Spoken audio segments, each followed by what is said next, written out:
the home of fireworks for the entire month of July. I'm sorry, Billy DeTore, but it's probably still going to be happening because my son Riker has been asking for more on his birthday. Okay. Also, the home of 2 little baby Yodas that are going to be on Comic Chicks tonight, and home of the really, really, really hot weather this week. Yeah, it's been all 90s. FC3 Monkey Business, your one-stop shop for everything geeky, and if you love it enough, it's gonna be geeky. Or it's geeky if you love it enough, something like that. I don't know. It's something like that. The weather has affected my brain today, you guys. I'm not judging. Deal with me. There you go. So, Dan has given me control today. So it's a frightening thought.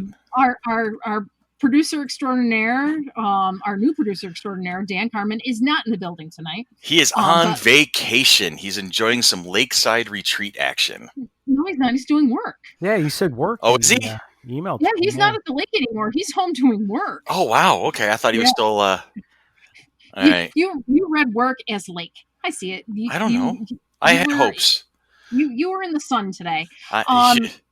But with me today, as always, is Billy DeTore. Hey. And our host, Christopher Frank, who was attacking all the shrubs in his backyard today. Seriously, it's been 2 days of yard work, and I took this week off on vacation, and I set goals for myself. Today, I will do this thing, and then I will hang out and relax for the rest of the day. Tomorrow, I will do this thing, and I'm telling you what, I'm sticking to my goals. I'm very pleased with myself this week. It's been amazing. I'm getting stuff done. With it being so hot, you don't want to definitely overheat and overexert yourself with it being so hot. I'm like, granted, I'm still in my dungeon of a basement, so I'm in a sweatshirt and socks and things like that. And I came upstairs today at like 3:10 or so, walked right outside and stood outside for about 10 minutes just to warm up because my fingers and toes were so cold because I'm on day 2 of virtual summer school. Poor Tanya. So that's okay. But no, it's good because I've been working in the backyard, and so I have the air conditioner running in the house, and so when I would take a 6 foot section of fence, clear it out today, and then I would go into the kitchen for a minute, have a glass of water, surf through my phone for a little bit, and then go back outside and keep working. So it was kind of like it was a great flow. I was out there for 3 or 4 hours today, and Now, is Juno inside or outside? She was outside for a little bit, but at one point she lost my trust because she decided that she was going to wander off when I had my back turned. And when I went to look for her, I found her in the middle of the damn street trying to play with some kids. So I'm like, no, get your ass back up here, and now you go in the house, and you're going to stay there for a little while because if I can't keep my eye on you, then there you have it. She was getting to know the neighbors. Yeah, but she was also being stupid about it. And I have been training her for the entire year that I've had her to not go near the street unless somebody was with her. And she just wandered right out in the middle of it. And I'm like, oh my God, that's all I need is for my dog to get clobbered by a car. So nope, since I knew I couldn't pay a full attention to her, she went back into the house. And then if I was on a break, I would take her out so she could pee and walk around a little bit. But then back in she went. So I see. But something happened to me today, and I want to talk about this before we get into the more fun topic at hand. Something happened to me today, and it's been really bother you today. It has been. This person got under my skin, and this has been playing on my head all day long. Now, here's the basics. Let's just get the basics out of the way. Recently, it was announced that Halle Berry was cast in a movie where she was going to play a transgender character. Okay, and then there's been a wide variety. I've looked it up. There's been a wide variety of a reaction to this where people are like, okay, great. This is going to help bring awareness to an important topic. Okay, cool. And then there's been a lot of backlash from especially the LGBTQ community saying, no, there's transgender actors. They should be playing the part. And, this is wrong.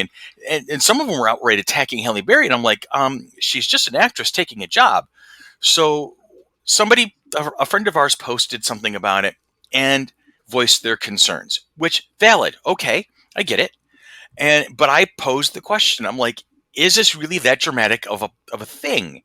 I mean, if we if we see a transgender actor in the role, yes, there is an authenticity to it, and I agree that. But also, would it then get the attention it deserves? The story should be getting certain level of attention because that's the whole campaign of awareness we're behind, right? So I'm not mistaken in that. I am an ally. I would like to think I'm an ally, and I know you two are as well. I know several people we work with are allies, and several people are just like, hey, it doesn't bother me none. Go do whatever you want to do, which is kind of a small end ally as well. Mhm. I don't want to see these people shoved into the shadows. I want them to be able to live comfortably the lives that they want to live, right? Okay, so that's out there. And my thought was, if you have an actor of the caliber of Halle Berry playing this part, you have a much better opportunity in this current day and age of gaining more attention for the story that needs to be told, so that awareness can be driven. And I asked, is it that terrible of a thing? And a small debate broke out among a couple of people that I know, and they were talking about it, and they understood I wasn't trying to be an ass about it. I was asking a legitimate question. Well, another person jumped in, a self-described expert in transgender rights, and this person lit into me like Sherman through Atlanta, and was completely not paying attention to the questions I was asking, just being, and I'm going to be telling this from my viewpoint. So I will admit right now that there is a certain level of bias in how I'm talking about this issue. Except I read the chain as it went along also, and although you're my friend and I know you, if I felt differently than what you did, I would say. Okay. All I could say is that thread is gone. It's gone? It's been deleted completely now at this point? I believe because it was from today, right? Mm-hmm. Yeah, it was. And it was from our mutual friend. Yeah, right? exactly. I have no intention of naming names because I don't want to throw anybody under the bus. No. The So person I went looking for that post again.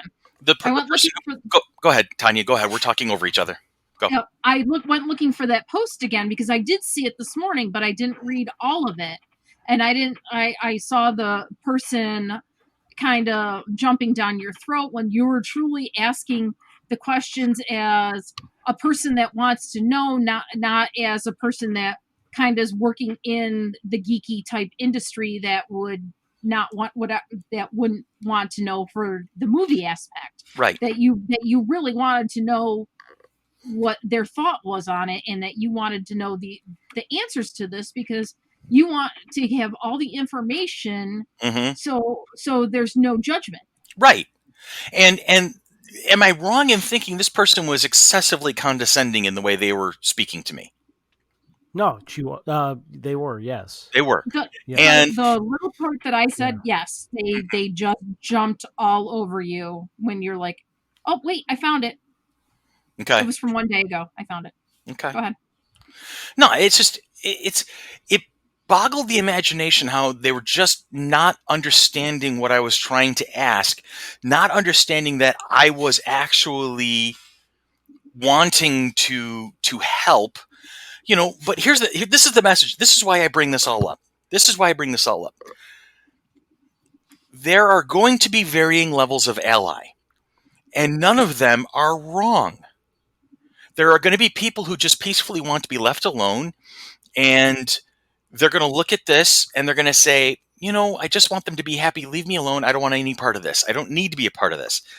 And then there's going to be folks like me who don't understand certain things, but that's okay. I don't need to understand, and I don't need to agree with the extremists for me to be valid.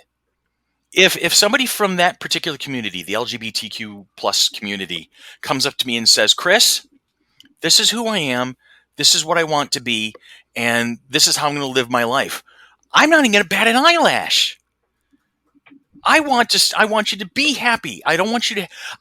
This is one of the things I said in the conversation. There are two types of people right now.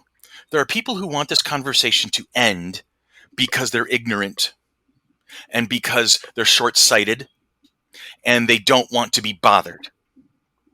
I want the conversation to end because the need for it has come to an end.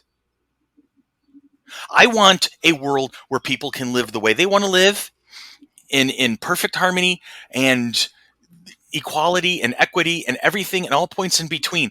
I want the conversation to end because the need for it has come to an end. It's like with Black Lives Matter. When I know that my African American friends and family don't have to protest, then the conversation can end. When they don't have to fear for their lives, the conversation can end. Until then, let's talk the hell out of it. But not everybody's going to come to the table with the same level of information, the same level of intensity, the same level of passion. And the extremists, this is my message to you. Don't turn those people away. If we're not all the way into the table the way you want us to be, but we're there, come on, let us help. Don't turn us away. Don't tell us off. Don't get condescending because we're not taking it to the level you guys take it to. Don't do that, because that's the way you alienate people, and that does not end well.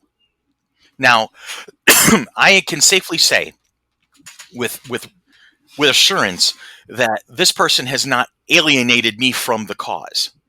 I am not going to take my ire out with this particular person. I'm not going to do that. I'm not going to take my anxieties out on somebody who doesn't deserve it because this person chose to be a condescending person. Insert your favorite swear word here. You know, it's just, it was uncalled for. It was uncalled for. And it hurtful. I'm like going through the thread right now, and I'm trying to follow along about where they're saying. Mm-hmm. And then all of a sudden they're like going, they explained their credentials. I couldn't see anything about their credentials, what they meant earlier. They were trying to change the conversation to fit their needs rather than address Chris's and then questions. They're trying to pull your job into this. Because you know what, and I will concede now when I reread the comment, what I was trying to convey is this person needed to back off, because if they found somebody else who had actual authority and actual ability to give repercussions to this person, then they would be in deep shit because of the condescending and the way they were treating me. I was trying to say, look, I am a person who has this opinion, and I don't have any authority. There's no way I would be able to lash out at this person in any materialistic fashion. All right. And the more I look at the way that particular part of the conversation, I see how they misinterpreted it. But instead of asking me to clarify, instead of saying, hey, what do you mean by that? They just jumped and started threatening to go to my job and show them selected screenshots of the conversation. See, but even as I read that conversation, I didn't take it the way they did. And I think they were just trying to nitpick to needle you. I don't think they really believed it. Well, this person, from what I'm being told by other sources now, because several people have come to me to say, don't pay her any heed. I did it. Don't pay this person any heed. Don't pay them any heed, because, you know, this is the way they act towards everybody. They're an all or nothing type of person. And that's fine. I mean, if you feel that in your life, the way you've raised, the experiences you've had, that the only way you can address it is head on at full throttle, bull in a china shop, I feel bad for you. You're going to run people off who would be on your side. Honestly, I mean, yeah, you don't want to alienate people like me, because we're going to be the backbone of the society that you want.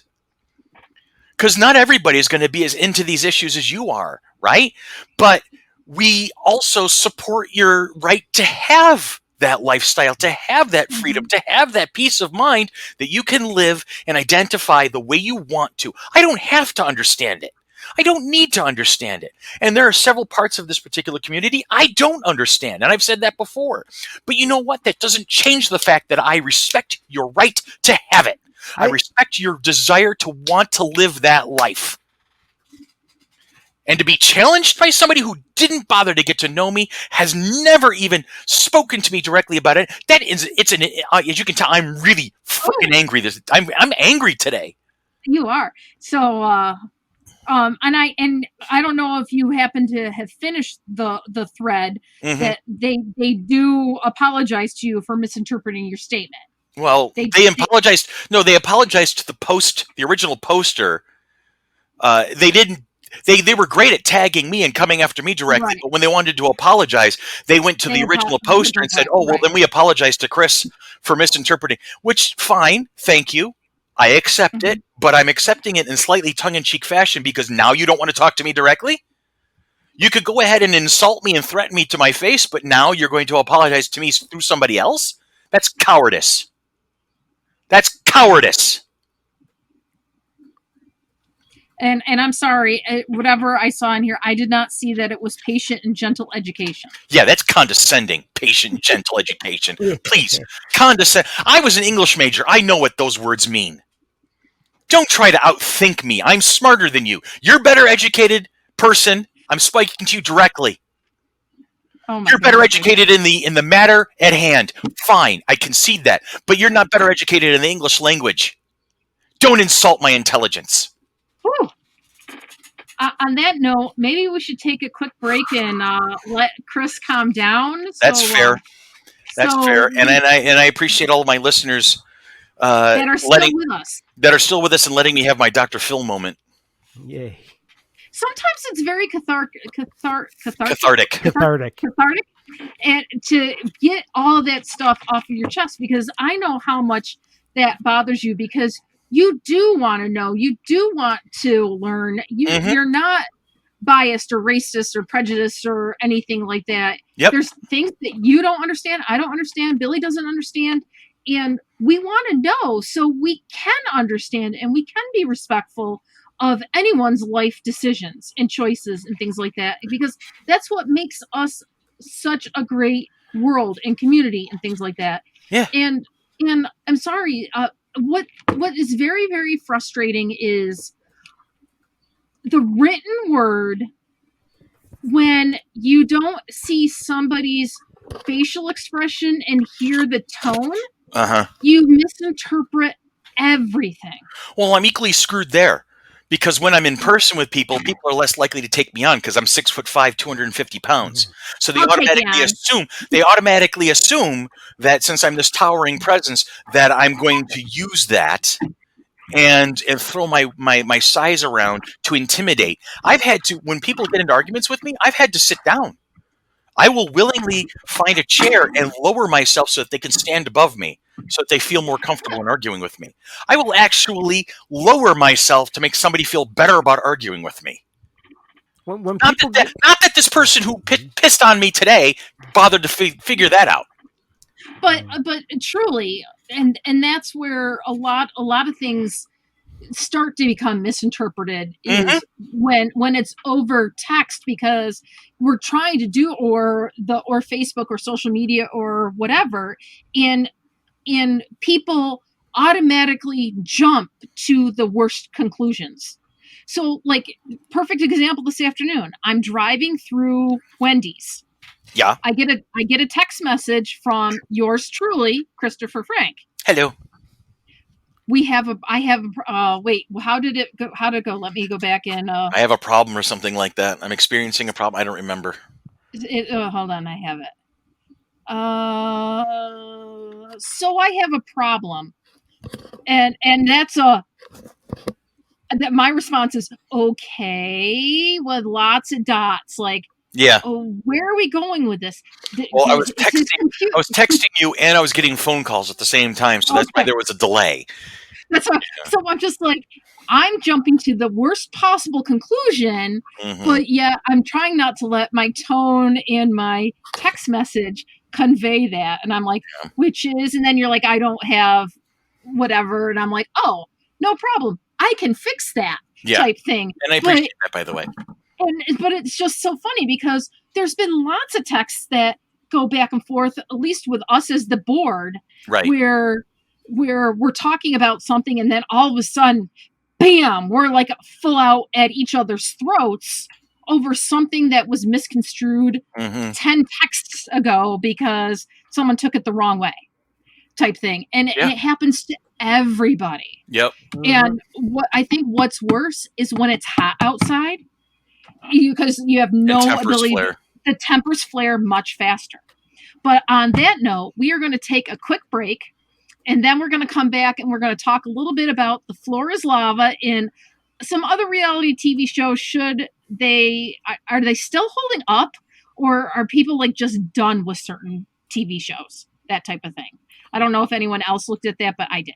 Okay. I watched, well, we'll talk about it on the other side. I did look at Floor is Lava. Yes. We're going to take a couple-minute break. All right.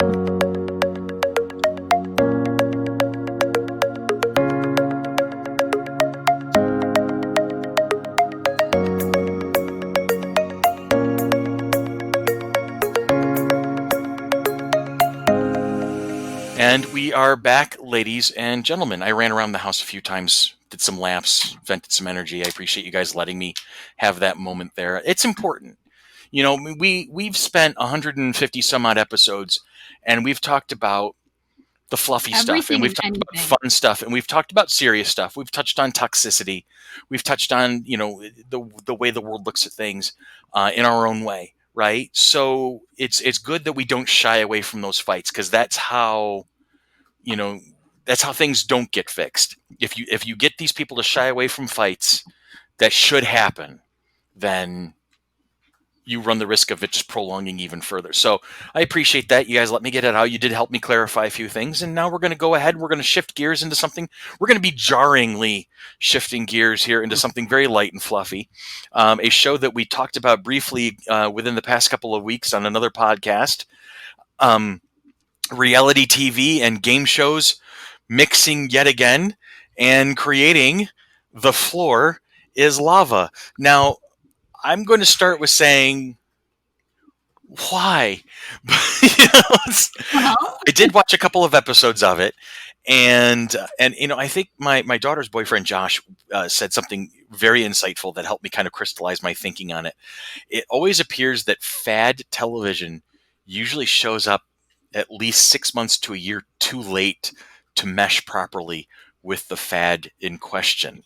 Yeah, so. Because there had been a lot of Facebook videos, like forever ago, where they're like, "Hey, lava, 5, 4, 3, 2, 1," and then the people are looking around to jump on fences or to jump into trees or even jump into a water fountain or whatever, and they're like, "Oh, there goes my phone," type thing, and they're like all scrambling around. I'm like, me personally, I've never played The Floor is Lava game. I think I remember vaguely jumping around my mom's furniture when I was 5 or 6. Yeah, that's about right. I mean, Hunter, we talked to Hunter the other day. She goes, "Oh yeah, I remember playing that, blah, blah, blah, blah, blah," that type of thing. For those that are not aware of what it means, The Floor is Lava is a game in which players pretend that the floor or ground is made of lava. Okay, hence the name. And thus must avoid touching the ground, as if touching the ground would kill the player who did so. So you have to stay off the floor by standing on furniture or the room's architecture. Anything is in play except for the floor. I didn't have any siblings. I had cousins. We didn't play The Floor is Lava. They played, "Tanya, come downstairs," and run across the plastic mat that covered the carpet that had all the little spikes in it. When they turned it upside down, and I had to run across it, not realizing what they did. And it was ow, ow, ow, ow, ow, ow, ow, and mad at all my cousins for the next hour or so. Gotta love them. But yeah, I didn't play The Floor is Lava. But I played The Floor is Made of Spikes, and it really was. So I'm going to actually hang on a second, because my daughter just showed up. Jules, come here for a second. We've started talking about, there's a reality TV game show now called The Floor is Lava, right? Where people have to jump around an obstacle course, and if they fall in, it's this like this orangish red goo, and they dive in, and then they're lost. They died to the lava, as it were. And the trick is to get as many people over to the safe zone as possible. That's how you score points as a team. Do you remember ever playing The Floor is Lava as a kid at our old house? Did you ever do that with your brother? I never played it with Ian or like any of that, but I played it at like school Uh-huh. when we were bored. Okay. During like, study halls or like during class when we weren't doing anything. Can you guys hear her okay? Yeah, a little bit, It was yeah. either bored during study hall or during class, game, where they weren't basically doing we anything. just jump on desks and stuff. It was interesting. All right. Well, they've made an actual game show out of it now. That's kind of dumb. Hey, Kind you can of. win $10,000. But that's kind of stupid. It's on Netflix. Is that really? It is. Is that what you were talking about last night? Yeah. I'm gonna avoid that. Okay. That kind of sounds a little dumb. You're home from work now. Yes. All right. Go relax. Thank you. All right. So, huh? Yeah, go ahead. I do like the host, Rutledge. I have seen him a lot in the American version of Top Gear with Matt LeBlanc. And he's got his own show because he's quite a car collector. He likes rare and weird kind of vehicles. So he's got a show where he collects them and sells them off or keeps them and stuff like that. And he's a very interesting personality. So I do like the host, Rutledge. But I will tell you, I watched the first couple of episodes this afternoon, and can we give these teams just a little bit of acting lessons before they jump out into that obstacle course? Can we just do that? Oh, it's funny. I made it through 2 episodes also. I think Sunday I watched them. How about the 3 guys who play tennis? Oh, they were the worst. That's who I was going to bring up. Yes. Oh, my God. Those meatheads. Oh. They were awful. They were terrible. I did. Go ahead, Tanya. You first. I'm watching them, and what it is some of the teams have really good quote unquote teamwork, but then some of the other teams are like, nope, they just left one person in the dust, and they're over, and they got their 1 point on the other side, and then the other 2 people are like, what about us? How about the guy who basically sacrificed his twin sister? Yeah. Oh, right. He was like, you go ahead and take the hit for everybody. But it's funny. They were the very first contestants on the first episode. Yeah. And I thought, this can't get worse. Turns out I liked them the best out of the 6 teams I saw. Well, the three brothers in the American flag tank tops were interesting. Oh, yeah. The picture was a little forced. Same episode? What's that? Weren't they in the same episode? Yeah, I think they were. Yeah, it was because it went from twins to triplets. That's right. Okay. Right, and the three brothers the banter was a little forced. It was like they were trying to be funny, and that doesn't work.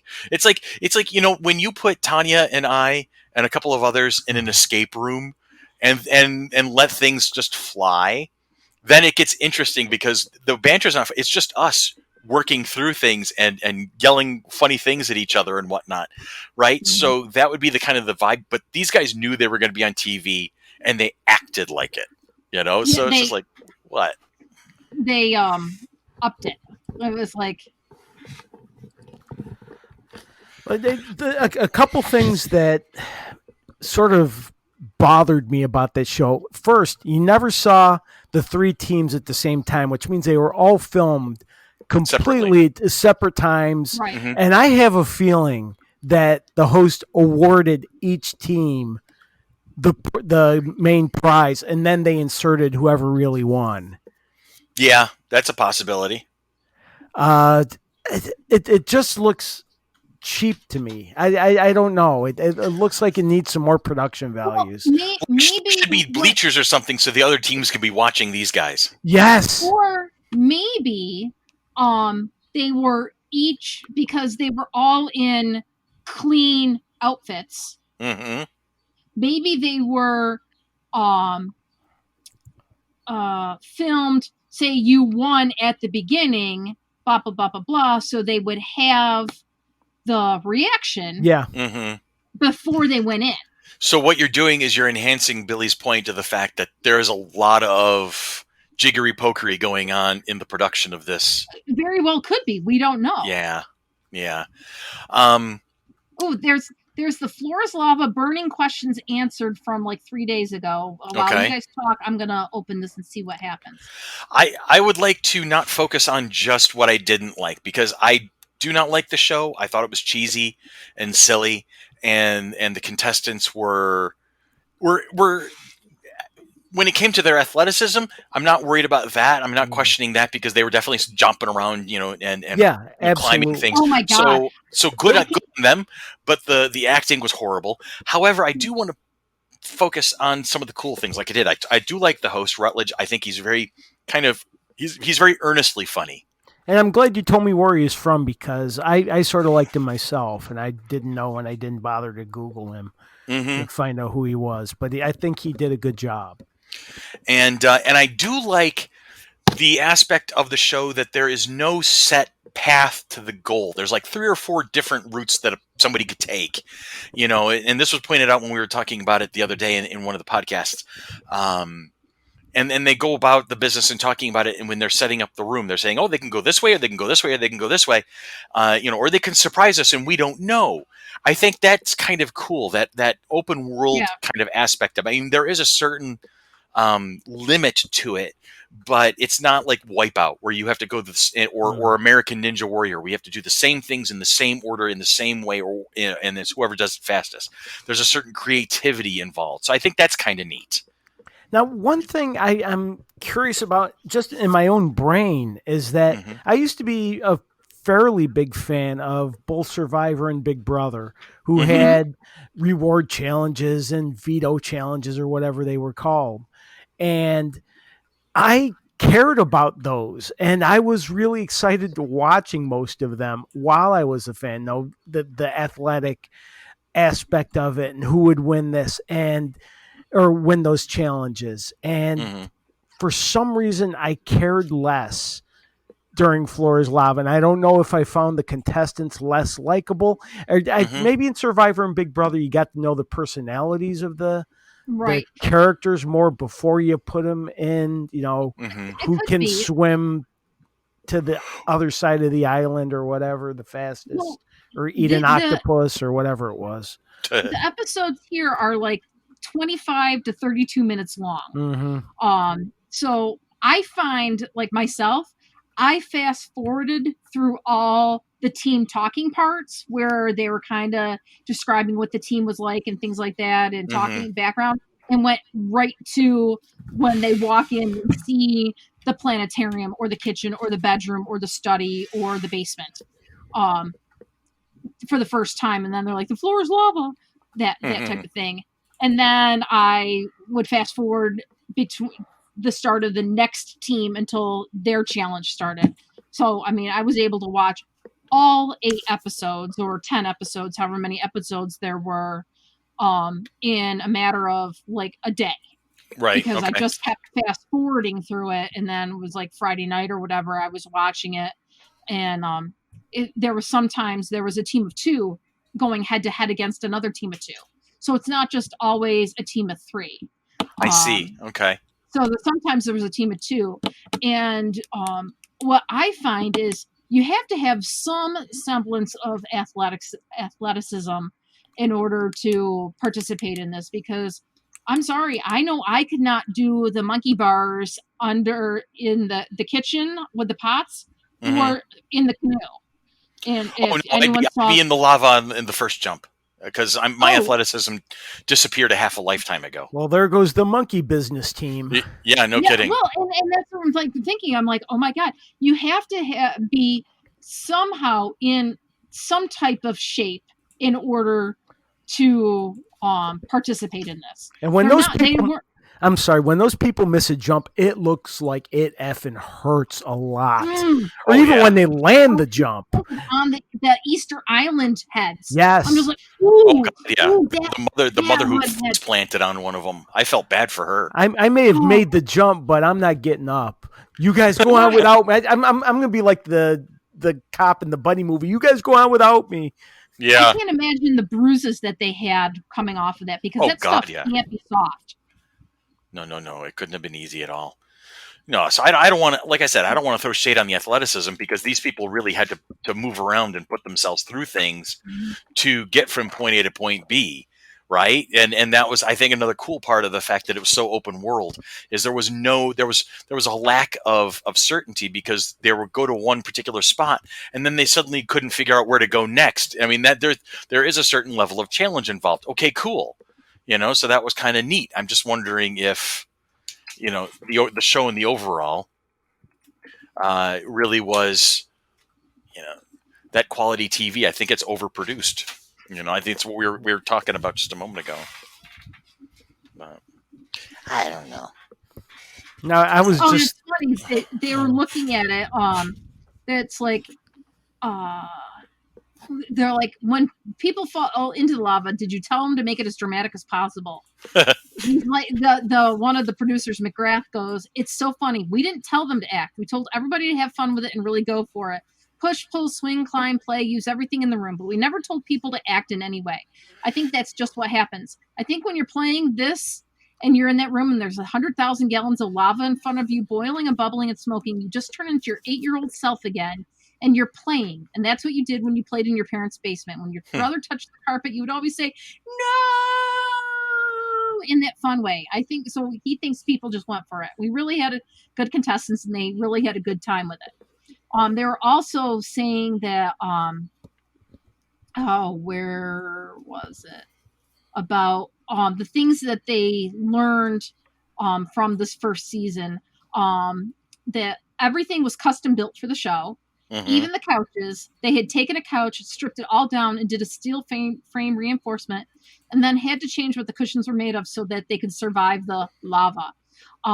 So in one of the episodes, when the girls from the SD Babes just threw all the cushions off the couch into the lava, and I was watching it, she was stripping the leather couch. It was in the episode when they were in the Africa table. Okay, I haven't seen that one yet. There's 2 canoes and a rope ladder and things like that, and they were just stripping the couches, and the chairs, and taking all the back cushions off because they didn't want anything to kind of impede them jumping from one thing to the other.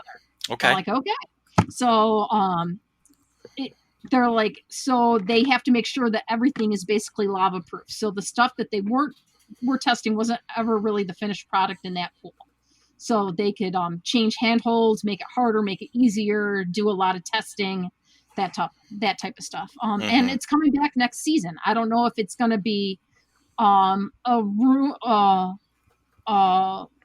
like this, or they're going to redo some other stuff, because the picture at the top looks like a mansion with steps, but I don't know if it happens to be the other show that they were using information from. I can't remember what the other thing was. It was the obstacle course. A cheeky mix of Wipeout and Legends of the Hidden Temple.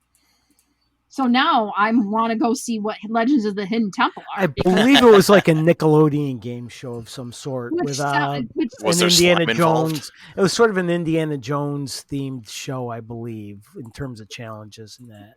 So I'm like, I'm all for it to at least watch. Now, Anne, when I was talking to her last night, she loves this show. She loves it. She thinks it's hysterical. I thought it was cute. I thought it had some funny moments, but then there was some other cheesy stuff. Actually, former FC3 guest Dan Parent, his Facebook post is the one that pointed me towards it. Oh, really? He loved it.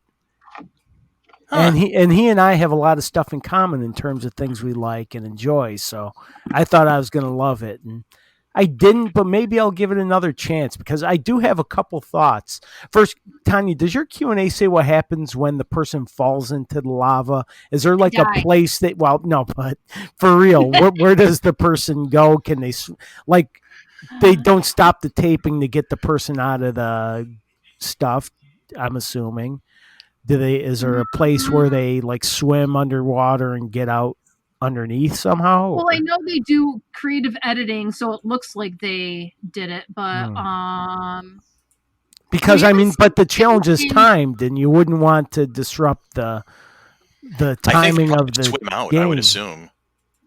Yeah, they might say if you swim out to a certain area or whatever. But it doesn't really say in this particular thing. It says, is the lava on Netflix's floor, is lava really hot? Let's see. It's kept warm for the comfort of the people who fall in it. Yeah, that's a good point. I'm sinking. Yeah, I wonder what that stuff really does feel like, or what the temperature is, or. It says when some contestants are shown coming in contact with the lava, they've indicated the substance was in fact hot or at least warm. But it's kind of it's a secret proprietary blend made by Hollywood's biggest chemists and the slime goopy substance makers. So they're not telling you exactly what's in it, but they did 3 months of research where they had at least 50 different formulas in order to get it to bubble, flow, be slippery, be viscous in the right way, and also be safe that people can be submerged in it for minutes at a time, hours at a time, whatever it is, and come out safely. Interesting. So, and it doesn't say right now where people go when they get them out. Because that's what I was wondering while I was watching. Where do these people go once they fall in? Because I know the thing is they fell in the lava and they die or whatever. But the floor is lava. Where do they go? Hold on. Yeah. And while you're looking that up, another thing, I wonder if season 2, they should have a celebrity edition. The cast of Brooklyn Nine-Nine versus WWE Tag Team Champs versus, the NFL Brett Favre team or whatever. So I wonder if a celebrity edition of Floor is Lava. And if not, I'm going to propose it. I don't know. I think that's an excellent idea, too.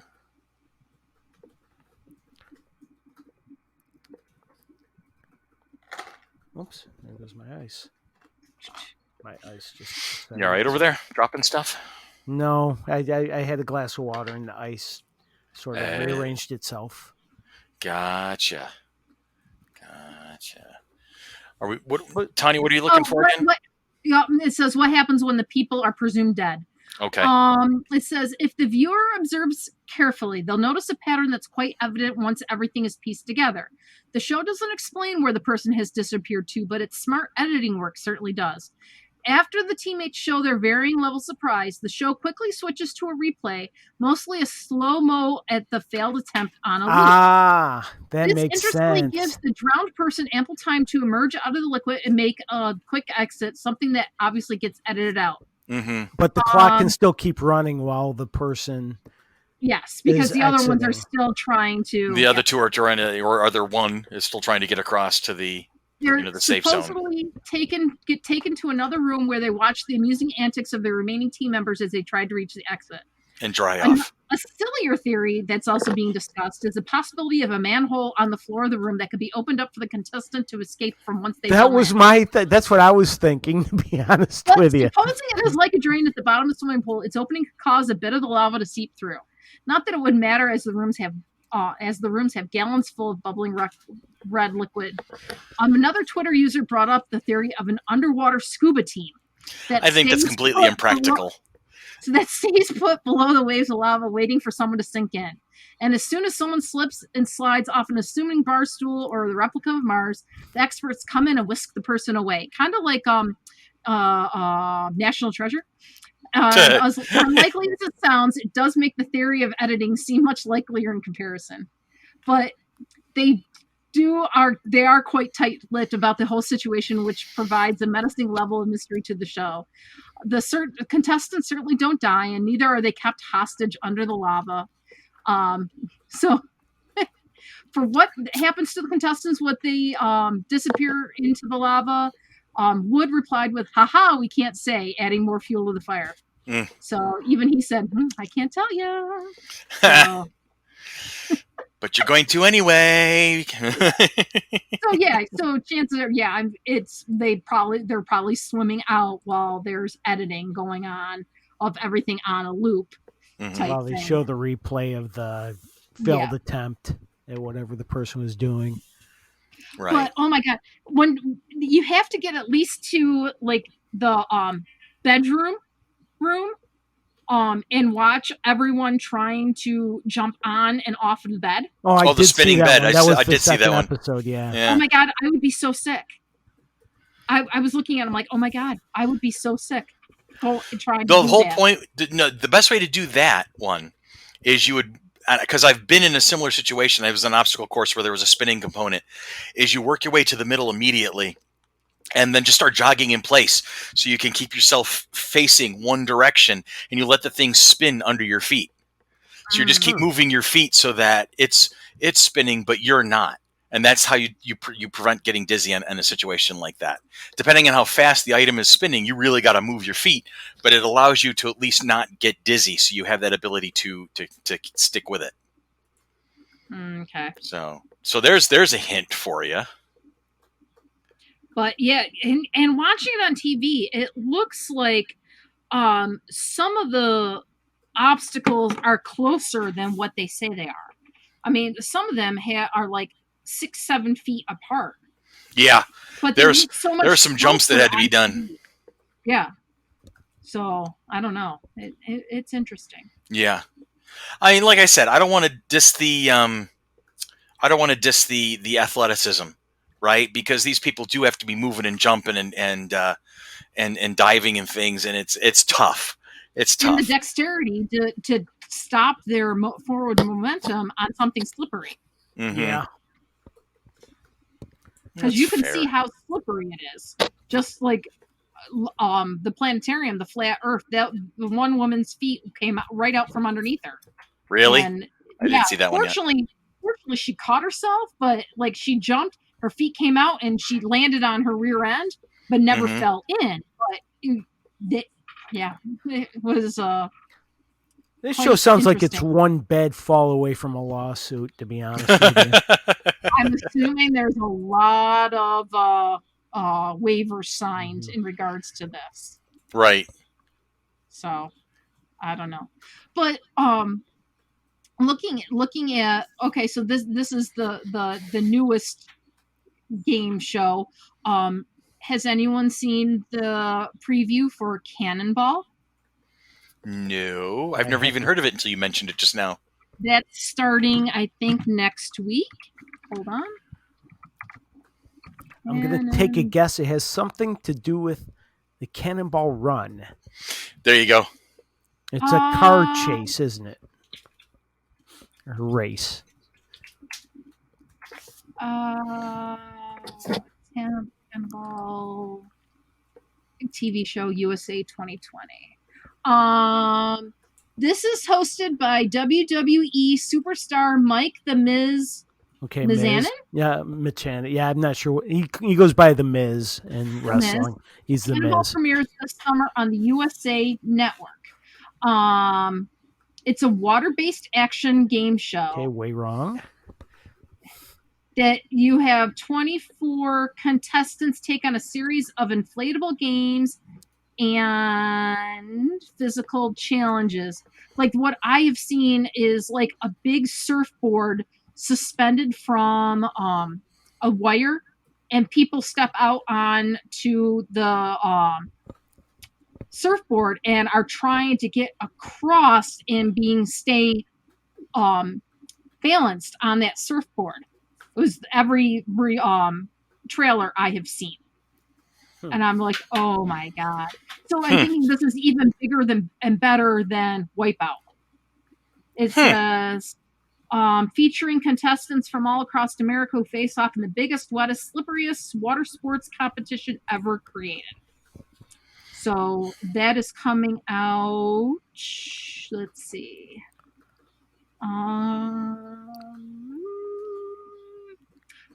Thursday, July 9th. So the day after this drops, the first season, episode 1 goes, I need to pay my bills. What channel is this on? Network? USA. Okay. Oh, which makes sense, actually, because Monday Night Raw, the WWE's sort of main show, is on USA Network. Okay. So they have Roski Diaz, Simon Gibson, and The Miz. And actually, The Miz, I believe, they found him as a cast member on MTV's Real World. WWE, if I'm to sort of tie back into reality television. Back in the days when he auditioned for the Real World after seeing a casting call on MTV. Mm-hmm. Yep. And now he's a championship wrestler. Real good one, too. And he's from Parma, Ohio. Yes, he is. Although when he goes back to Ohio, he's like done a couple B movies and stuff. So he likes to say now he's from Hollywood and do sort of like the star gimmick and put down the people when like the WWE does a show in Ohio. He likes to put him down and be the bad guy. He's a really good bad guy. He's very funny. So and maybe check out The Miz on Cannonball. Oh, he was on Supernatural? Oh, he was in the wrestling episode. What Beyond a the Mat. surprise. Yeah, he really stretched his acting abilities with that one. I was looking at him like, I don't know. But so do you think that like say Survivor and what you said, what The Amazing Race? Big Brother. Actually, I liked Amazing Race too. I enjoyed that one. And I think they're all Amazing Race was interesting. Yeah. Is Amazing Race still on? I don't know. It'd be really hard to do now because you go around the world. Oh, no kidding. Yeah. I have lost track of reality TV at this point. Yeah, I don't know. I think Survivor might still be on. Survivor's still on. Big Brother, I'm not sure. And Amazing Race, I'm not sure. But I did enjoy all three of those at different times. It says The Amazing Race returns to CBS for season 32 in 2020. Yeah, sure this it was will. Dated June 25th, 2020. Let's see. Including why the premiere was canceled. Let's see. Unless they taped it last year. They probably did. It was filmed between this one was filmed between November 10th and December 3rd, 2018. Right. They have been sitting on the shelf for more than a year. So could you imagine the non-disclosure that they've had to sign? Yeah, because all the contestants. Isn't the prize money like $100,000 or something? So if you knew someone was going to be on Amazing Race and showed up, buying a car the next week. Well, I know who won. Okay, Amazing Race prize money. Oh no, the winning team takes home $1 million. Oh, wow. That's even harder to hide. The second place team wins $25,000, and the third place team gets $10,000. Huh. But each team earns money with the first eliminated pair going home with $1,500. Interesting that they've been sitting on it for 2 years now. Yeah. Well, now they got a chance to show it because there's some shows that aren't in production right now, and there's going to be some holes to fill. Yeah, it said the premiere was supposed to be May 20th. Production was shut down to COVID-19. So why would it be shut down? Just out of sort of sensitivity to the... No, well, I think because production, it says CBS had planned a special 2-hour premiere on Wednesday, May 20th, but that production was shut down because they couldn't run the premiere because of the COVID-19, because everything wasn't up and running. CBS. Okay. Like they haven't shown anything for a while. All right. Chris, are you still there? I'm still here. Okay, I'm just listening to you two chatting. And they started production on Amazing Race season 33 in February 2020. Ooh, just under the wire. But it halted production after filming 3 episodes, and they made stops in England and Scotland. But then March happened. Right. And, to everybody. Yeah. So it says, is the coronavirus affecting The Amazing Race? They have temporarily suspended production of the 33rd season. All contestants and production staff are in the process of returning home. No racers or anyone on the production team have contacted the virus, shown systems, and they're not anyone aware of being exposed to it. So, but I don't know. It looks like Amazing Race is currently slotted to come in. Amazing Race 32 is currently slotted to come in on Wednesday nights, 9 p.m. This fall. So sometime this fall, they're going to show the one from 2 years ago. And actually, I bet it does really well because people will want to see other people and doing things in the world. And So traveling. Oops. It'll be like a fantasy movie. Do we think like is Big Brother, Amazing Race, Survivor, are they still like the draw for people, or is it just more of the same and people are getting tired of them? They don't have the buzz they did. I think it's a double-edged sword, really. I think you're going to find a lot of people who love this stuff and look forward to the next one. And then there's people who were all about it at first, but they're like, okay, this has gotten old, I'm moving on. And then there's folks like me who was just like, this is not TV to begin with, and I'm never going to watch it. I watched, when it comes to reality TV, Dan and I watched the first season of Survivor together. Mm-hmm. We were living together in a townhouse over in Arundiquoit. It was before I got married. And so that's how long ago that was. What's that? With Richard Hatch and Rudy. Yep. Exactly. And so we watched the first Survivor, and I think we watched most of the first American Idol where Kelly Clarkson won. Mm-hmm. Or no, I think Kelly Clarkson... she won the first one. Yeah, she won the first one, but I think that was after. I think that was like early 2000s, if I'm not mistaken, on that one. I might have the timing on that one wrong is what I was thinking. But I do remember watching Survivor, and then after that, I was done. I'd seen it once. That was all I needed. And then, Boston Rob showed up, and I'm hearing all about people talking about Boston Rob, and he's like a legend I was of a American fan. Survivor. I was a fan. Yeah, he's a legend in Survivor lore, right? So I've heard about him, and I've listened to people tell the stories, but I never have actually gone back to watching it. And shows like The Bachelor and Bachelorette are not even on my radar. There's not even Paradise. Well, and then there's all these other ones now, like 90 Day Fiancé, Married at First Sight. Oh God, I know. Seriously, this is just asking for just terrible things to happen. There's some that are across the pond. Don't Tell the Bride. Oh my God, that the groom takes care of everything and does all the plans and things like that, and down to like picking out the wedding gowns and things like that. Even if it is a wedding gown, the bridesmaids' dresses, and like the girls have nothing to say. Oh my God. That's just a disaster waiting to happen. And I'm like, okay, like I can understand like Say Yes to the Dress or whatever, but it's not like a reality TV game show type thing. But then there's some like other just reality TV shows going, why? Like my mom was talking about, why would someone go on Naked and Afraid? Right? Because that's not contrived in any way, shape, or form. Mm-hmm.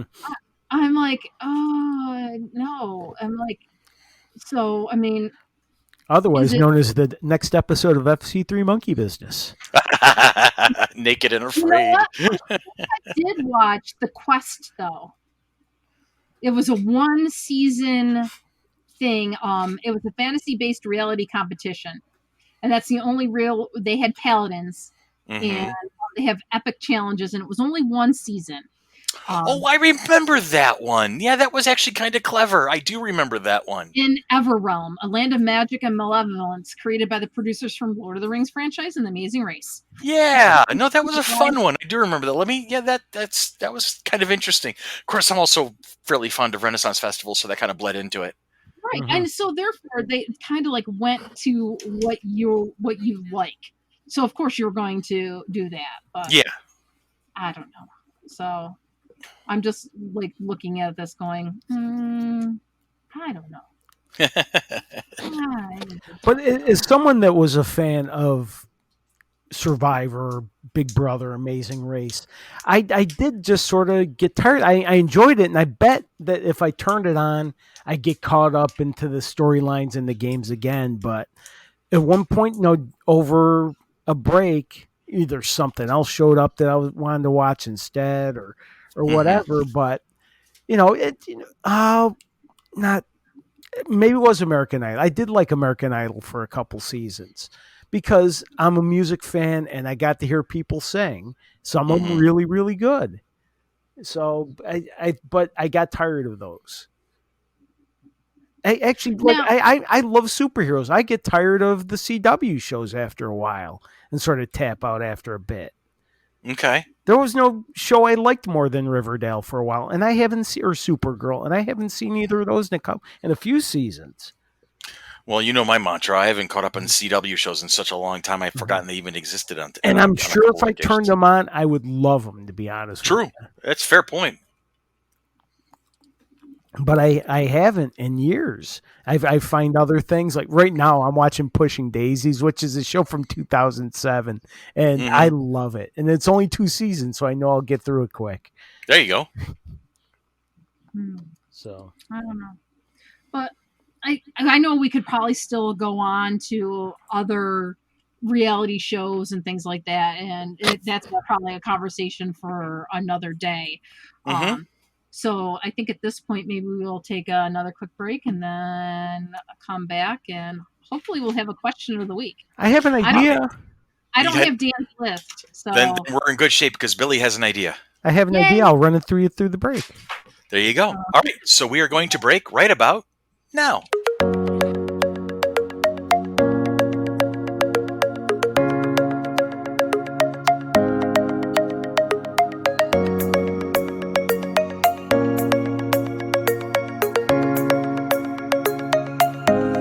And we are back, ladies, gentlemen, and all points in between. I hope you guys are having fun with it so far. This has been an interesting episode. Chris, did we get you out of your funk? I'm less funky at the moment. Yes, thank you. I appreciate that. I get by with a little help from my friends. So that's all that's important, I suppose, in the long run. Now I want to watch reality TV and game shows. Damn you! That's okay. I was just swinging and dancing in my chair. So we have some meetings going on right now, because I know usually it's about time we talk about events. And we have some meetings going on right now. So the next FC3 is going to be something we're going to be talking about very, very soon. We are getting the last pieces of the puzzle, so we know what's going on in the near future for FC3. And as soon as we know that, we will share that with you, our listeners and followers. Until then, Billy, sounds like you got yourself the question of the week this week. I do have a question of the week because we were talking about game shows and reality shows. What game show or reality show do you think you would be good at? Which one would you want to be on? Through the history of game shows, you can go back to the 50s if you want. Okay. Tanya, you first. Well, one that I would love to be on, and I'm thinking I'm getting a little bit better at it. I'm sorry. The Price is Right. Okay. That would be fun. Yeah. Now, if we want to talk about, past or present, would you want to be on The Price is Right with Bob Barker or Drew Carey? Bob, I'm not that I don't like Drew Carey. I do, but it's definitely a different vibe. Bob's the man. He is the man. I'm like, is he still alive, Bob Barker? No, that's a good question. I don't think so. Let me check. You go ahead, guys. Keep talking about it.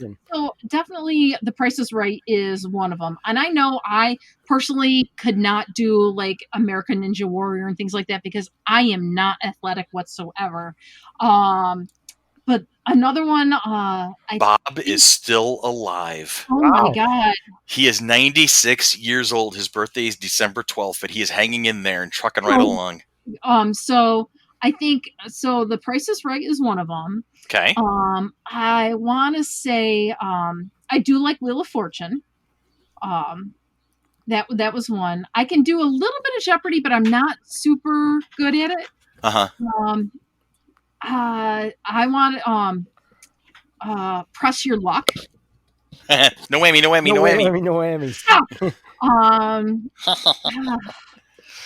And you know what? I think another one is Family Feud. Okay. Family Feud is another one that I think. However, I'm like, do I go back to the Richard Dawson era or the Steve Harvey era? Oh, Steve Harvey is hilarious as all hell. I would love to be on the show with him. It's like, one of the questions, like, which of the 7 dwarfs would you describe your wife in bed? And both husbands are shaking their head no. They're like, nope, we're not. No, we're not. Not doing it. We're not trying this one. Steve, I think the reason I love Steve Harvey so much is his reactions, right? His facial expressions and the way that he reacts to people. I love watching the show just to watch him because he's just so damn funny. His background as a stand-up comedian really does him well on that show. Yeah. Oh my God. It's hysterical. So, all right. So, Press Your Luck, Family Feud. I Wheel love of- good shows. I they're think fun. Family Feud, we should do a version with like me, you, no, the three of us, Ann and Dan Okay. as a team. Against who? That would be hilarious. Versus, That would be amazing. versus I don't know. The other We'll get to Giorgio and a couple of the guys Yeah. from Channel 13, and then Yeah. we'll do a Family Feud. Oh, that That'd would be be fun. hysterical. Okay, Chris, what's your thought? We're gonna have Billy go last because it's his question. I did think about when Billy Oh. first posed the question during the break. I did think about Jeopardy because I know that I have a decent amount of useless information tucked away in my head. As Zach used to say back in the day, if it doesn't make me money, I know it. Right? You and Randy. Randy is the m- other one. But the more I talk about this topic, the more I want to say the $10,000 pyramid. Oh, that's a good one. I would love to have been on that show because they're just it's basically verbal charades, and I was an English major, so vocabulary is kind of a thing for me. And so I would just have a blast with that one. And then there's the other one that was it Password? Password. I watch Password was a Password at good least one. 3 nights a week. Yeah. Have you seen Chain Reaction? It's like a newer version of that. I used to watch it when it was originally out. Here we go. Hang on.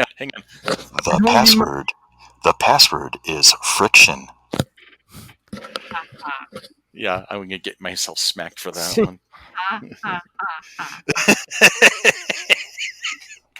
At least I thought that was funny. Oh, you're So- funny. All right. So anyway, carry on. The other one that I was thinking about is Let's Make a Deal. Oh, that's a good one. Yeah. Oh, another good one. Monty Hall or Wayne Brady. Either. Okay. That's I fair. love Wayne Brady. Wayne's the man. Yep. Wayne's freaking. Whose line is it anyway? There you go. I'd love to be like do a guest spot on Whose Line Is It Anyway. I can't ad lib that fast. Yeah. Well, I don't think I can. I don't think I could keep up with Colin Mockery and Ryan there Ryan either. I wouldn't be able to keep Stiles, up with them, but Greg I would certainly freaking try. I would certainly try. Oh, the time that they had Richard Simmons on. Oh my God. Anytime he's on, they cannot ever keep a straight face. My favorite episode all time of Whose Line Is It Anyway was Robin Williams was the guest. That was a good one. Oh my God. They couldn't keep up with him, so that was it was fun to see Colin and Ryan just basically struggling to keep up with Robin Williams. So how about you, Billy? See, it's an easy one for me, and you may or may not remember these shows.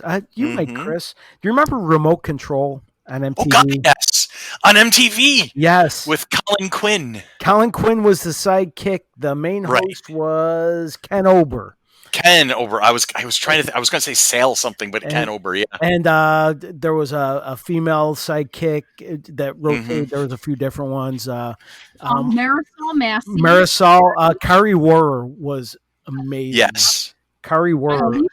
Had a serious crush on her. Everyone loved her. Susan Ashley. Yeah. Now, see, I have not a clue of what it was. But it's all TV trivia.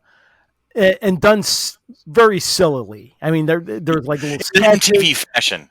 It's where Adam Sandler and Dennis Leary and Colin Quinn all sort of got their starts. Right. They were all parts of the show, and it was very funny, but all TV trivia that I would nail. In fact, I have a friend that won on that show. Did you really? Yeah. In fact, I still run into her every once in a while. Janice Schwind, if you're listening. She won on MTV Remote Control now. I was always jealous that she got to go on. The final round is they put you in a lounge chair. It was they a show you adjustable bed. Oh, that's right. It was.